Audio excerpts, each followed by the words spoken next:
All right, so Ahsoka just finished airing on Disney Plus a few days ago. It was a decent show. It was all right, I guess. It was.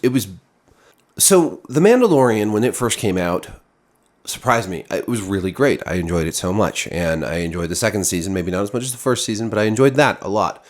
And that made me excited for all the rest of the Disney Plus Star Wars shows, and I was a fool. What we got next was the Book of Boba Fett, which was just absolute dog shit. I mean, it had its moments. There were a few good things about it. I liked the parts with the Mandalorian, except for that then that retconned what happened at the end of season 2. The whole quest of bringing Baby Yoda to the Jedi when Luke took him was just undone in the Book of Boba Fett, which was super weird. And then we got Obi-Wan Kenobi, which was even more dog shit than Book of Boba Fett. Totally just crapping all over Obi-Wan's character, making it all about this kid Leia who was super obnoxious and I can't get over how bad that show was. Again, it had a couple good parts, but and then of course Mandalorian season 3 was also dog shit. So much dog shit. It's like walking around the streets of Paris or something. Of the Disney Plus shows since The Mandalorian's first 2 seasons, only Andor has been truly great, and it was indeed great. So Ahsoka, I went into with hesitation and doubt. For one thing, it was really billed as sort of a girl boss story. Now, don't get me wrong, I very much want badass female characters in Star Wars and in everything else. There were some really great female characters in Andor, for instance, and characters like Cara Dune in Mandalorian. Awesome, badass female characters. But I don't like this tendency to just sort of hype like girl boss bullshit. Like you have to have a mixture of male and female characters in a property like Star Wars to make it great. It would obviously be much worse if it was all men or all women. So I was a little hesitant there, but I was also mostly hesitant because the quality of Star Wars Disney Plus stuff just seemed more miss than hit. And this was not being made by the team behind Andor, and really seeing the way The Mandalorian had sort of declined over time, that really was what made me worry the most. My fears were realized in the first 3 episodes. It was not a very good show. There was lots of problems with it, but then around episode 4, things started to get better and stayed pretty good throughout the rest of the show. I think that this was largely thanks to Balin Skoll and his apprentice, Shin Hati. They were great sort of semi-villains. I don't know what to call them exactly. They were bad guys, but they weren't exactly bad. They were more than that. Very compelling duo, especially Balin. Ezra Bridger, I thought, was a great addition. I think the actor brought his character to life in a very enjoyable way. Ahsoka herself started out, I thought, super wooden and bad, but by the end, I liked her character more.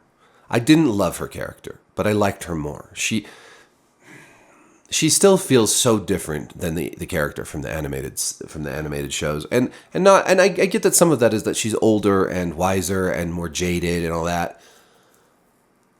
I just don't know. And this sort of brings us to, okay, I want to talk about the 5 biggest problems with Ahsoka.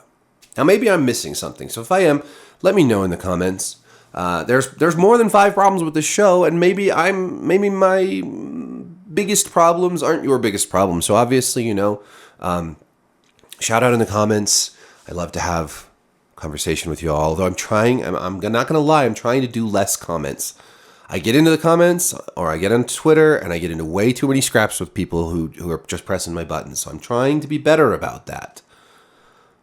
But I am a little hot-headed. Okay. Number 1, casting. Right, we'll start with Ahsoka, Rosario Dawson. I don't feel it. She's all right, but I swear there must be better choices to bring that character and her personality to life. Now, I think some of it is, costuming, prosthetics, and we'll get to that in a little bit, but I don't love it.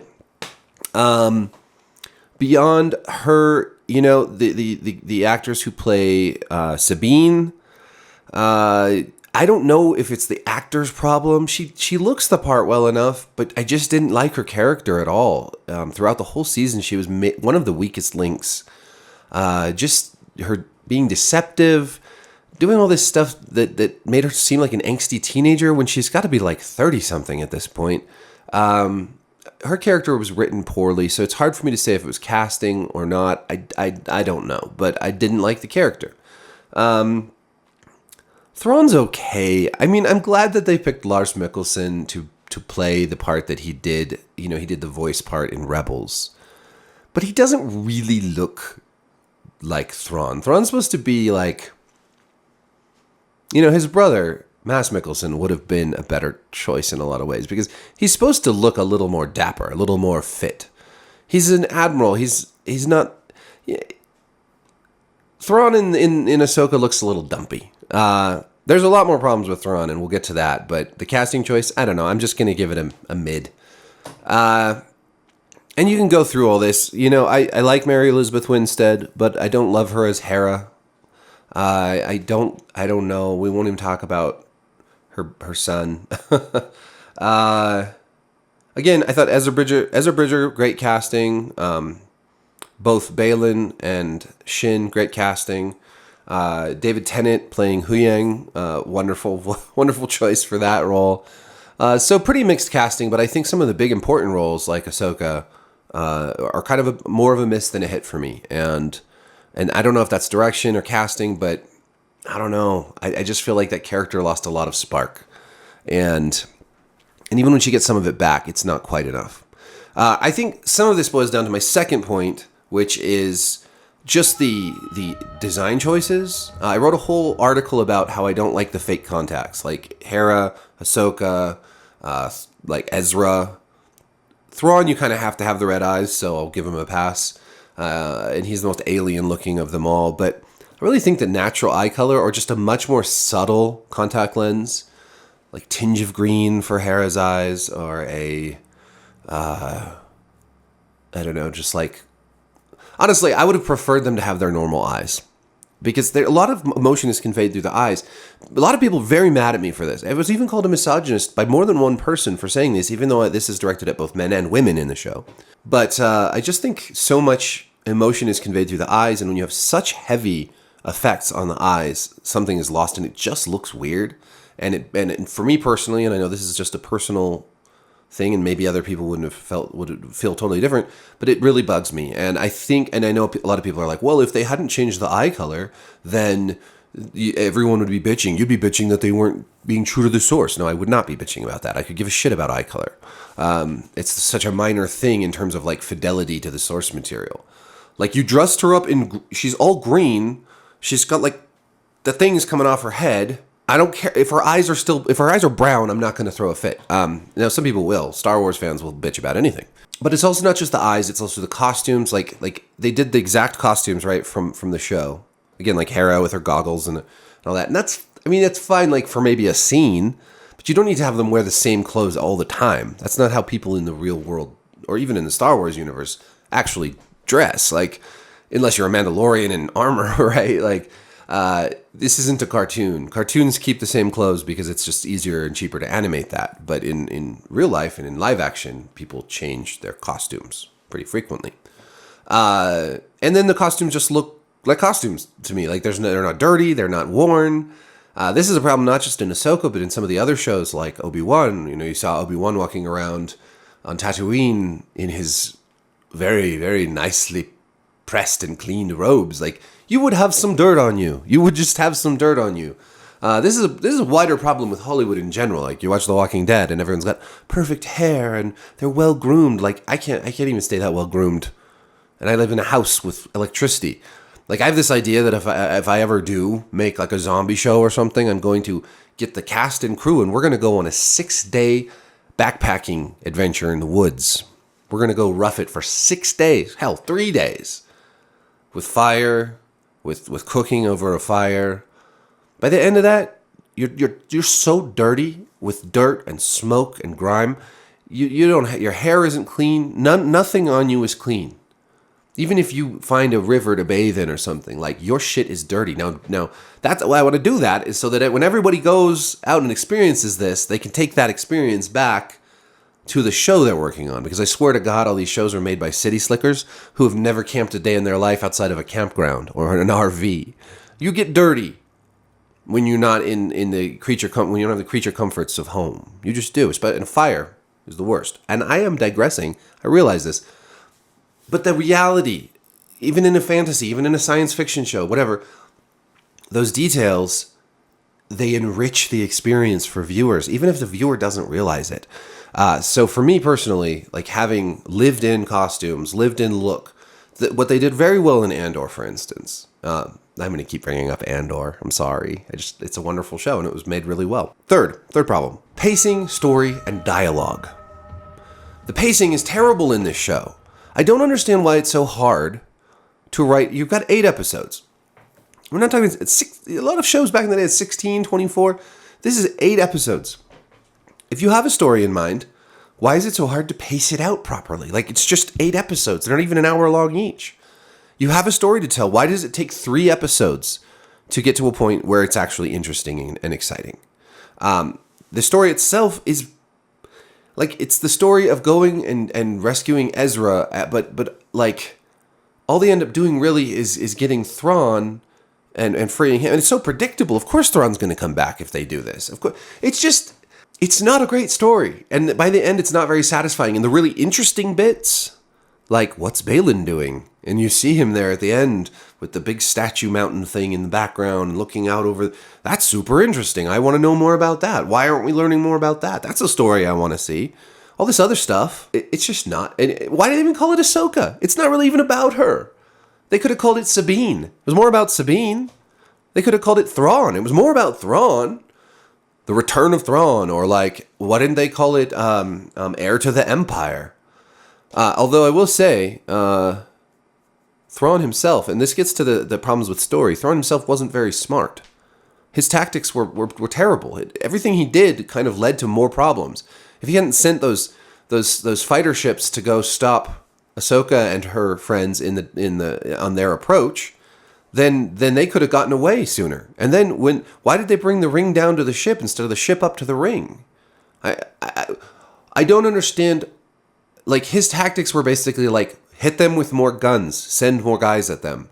Thrawn's genius, like, the point of Thrawn is that he's a tactical genius, and none of that came through in the show at all. If anything, he looked kind of stupid. The dialogue often was very, very, very silly and just repetitive and not well written. I don't know what to say. Like, there was some good stuff. Some characters, like Balin, had some great lines, or maybe Ray Stevenson, R.I.P., maybe he just delivered them well.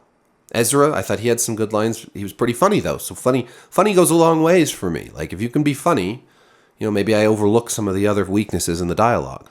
Huyang, great lines. So the dialogue was just uneven. Which brings us,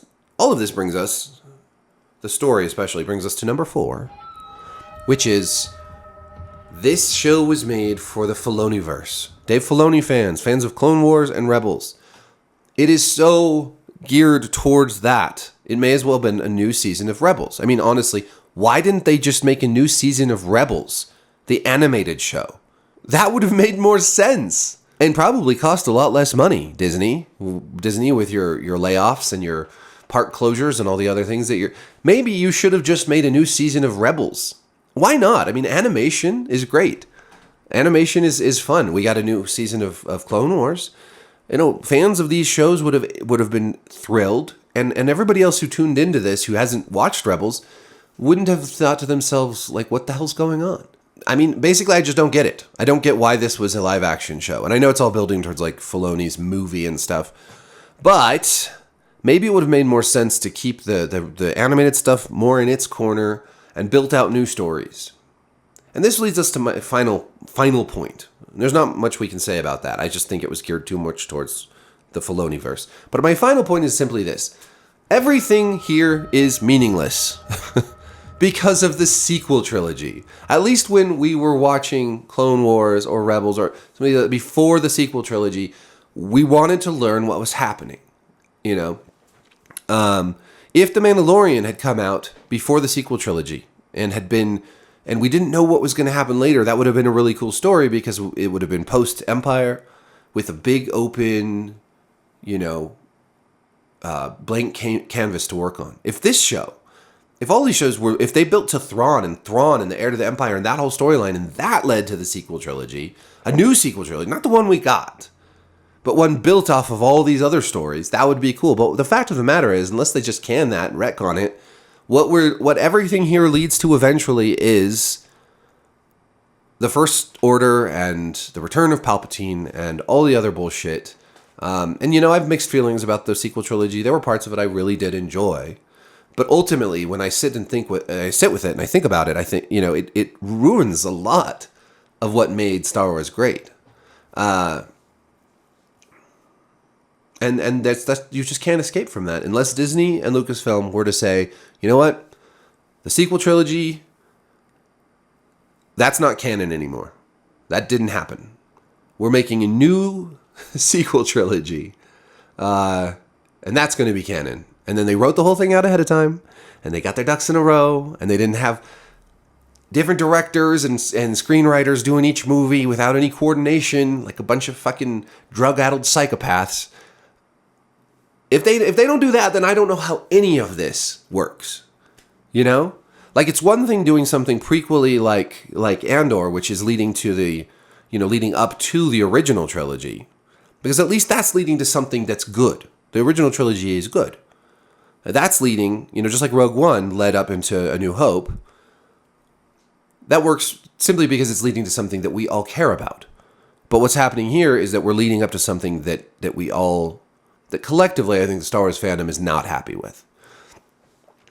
I could be just speaking as someone who's too insulated in my own echo chamber. I don't know. But personally, as someone who wasn't even nearly as critical of the sequel trilogy as a lot of people, I think that this is a huge problem for Star Wars, for Disney, for Lucasfilm, for Dave Filoni and his projects. Because you either have to ignore that or you have to accept it somehow. And either way, it doesn't really work. So, I don't know. Those are my biggest problems with Ahsoka. Let me know what yours are. Be sure to like, subscribe, hit that notification bell. Thank you so much. I'm sorry I've made so few videos lately. That's my own shit. I'm dealing with it. And I appreciate you guys. So, thank you. Peace.